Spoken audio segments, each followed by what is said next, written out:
आप ये वीडियो देखकर सोच रहे होंगे पीछे पिंजरे कितने छोटे हैं इनके और डब्बे हमारी तरह के हैं, फिर भी इतनी ब्रीड कैसे आ रही है और ये पाल कैसे रहे हैं अपने बच्चे।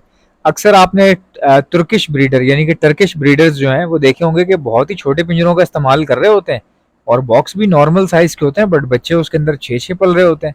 तो ऐसा कैसे हो रहा होता है कि भाई हमारे बच्चे मर जाते हैं या कुछ ऐसा मसला हो जाता है या वैसा मसला हो जाता है, लेकिन इनके बच्चे बिल्कुल ठीक तंदुरुस्त और तवाना रहते हैं। वो किस तरीके से, आखिर वो कौन सी टेक्निक है जो टर्किश ब्रीडर जो है वो कॉकटेल की ब्रीडिंग में इस्तेमाल करते हैं। सबसे पहले तो मैं आपको ये बता दूं कि जहां तक बात रही पिंजरे छोटे होने की, केजेस छोटे होने की, वो ये ऐसा इसलिए कर पाते हैं। हालांकि मैं कहता हूं कि केजेस बड़े होने चाहिए, दुनिया भर में यही बात मशहूर है कि कॉकटेल को बड़े केजेस देने चाहिए।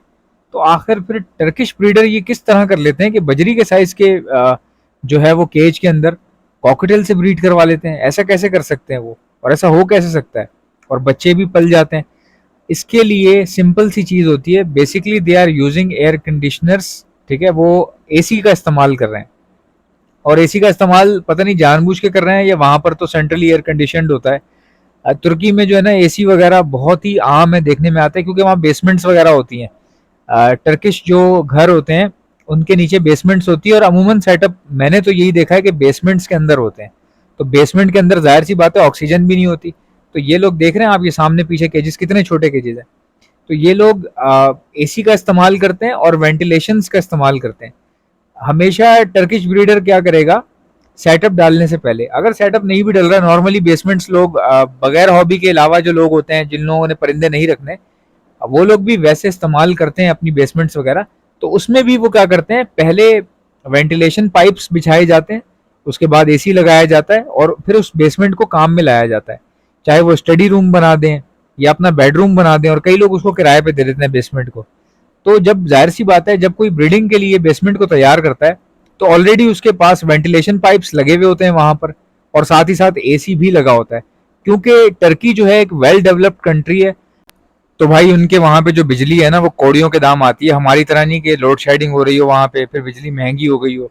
वो इतना पैसा खर्च कर चुके हैं अपनी कंट्री की डेवलपमेंट के ऊपर कि उनके वहां पे चीजें सस्ती हैं।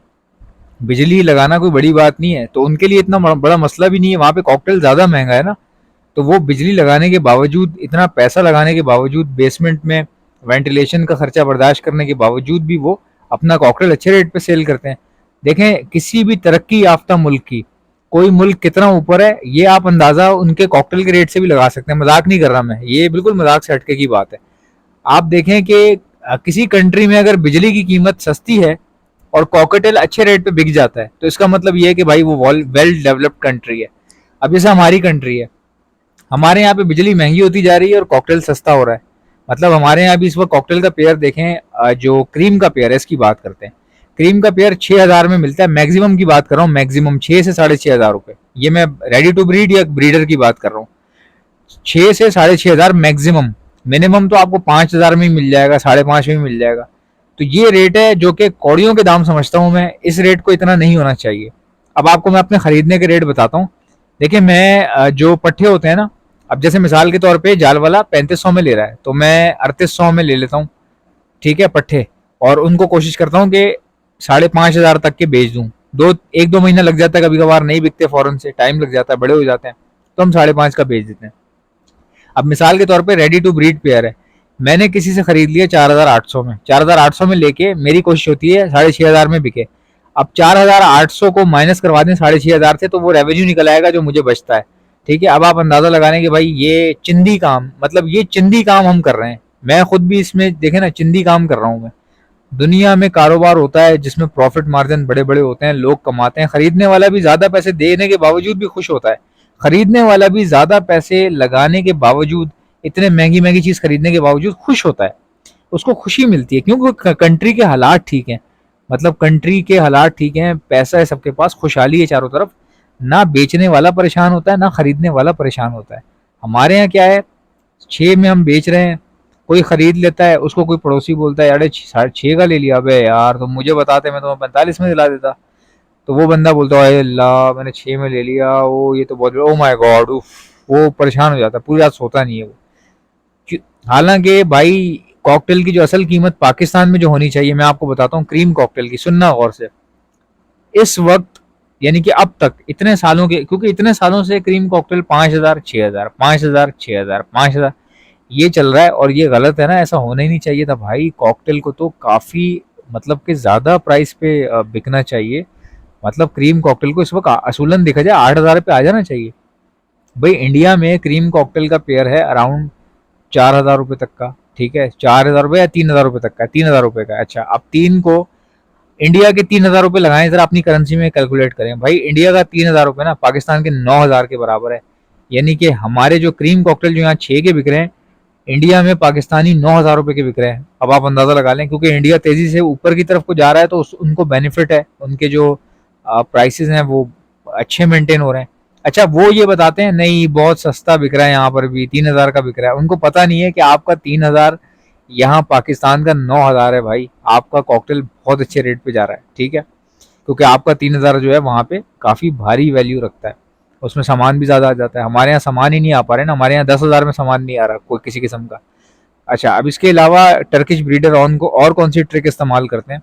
देखें, टर्किश ब्रीडर जो है, जैसा मैंने आपको बताया, वेल डेवलप्ड कंट्री है भाई। वो बेसिकली रेडीमेड जो रेडीमेड सॉफ्ट फूड होते हैं ना, इम्पोर्टेड सॉफ्ट फूड, यानी कि वो सॉफ्ट फूड जो आपने डब्बा खोला, निकाला, अपने बर्ड्स को दे दिया। कुछ तो ऐसे सॉफ्ट फूड हैं जो डायरेक्टली डब्बा खोलते ही अपने आपने बर्ड्स को दे दिए। कुछ ऐसे सॉफ्ट फूड हैं जिनको बॉईल करके दिया जाता है। हर तरह के आते हैं। ज्यादातर ना वही होते हैं जो ये लोग डायरेक्टली बस डब्बा खोलते ही इस्तेमाल करना शुरू कर देते हैं। तो जाहिर सी बात है भाई, सॉफ्ट फूड की टेंशन ही नहीं है। और वहां पे अगेन वही बात, कॉकटेल बहुत महंगा बिकता है, तो सॉफ्ट फूड भी उसके मुकाबले कीमत पूरी, मतलब वो कमा जाते हैं, टर्किश ब्रीडर जो है कमा जाता है। तो ये सारी बात, सारे मामलात, सारी चीजें, ये सब चीजें कहाँ आके रुकती हैं? आपके कंट्री के इकोनॉमी के ऊपर, कि कंट्री की इकोनॉमी कैसी है, किस तरह की चल रही है, क्या चल रहा है उसके अंदर, ये बहुत मैटर करती है।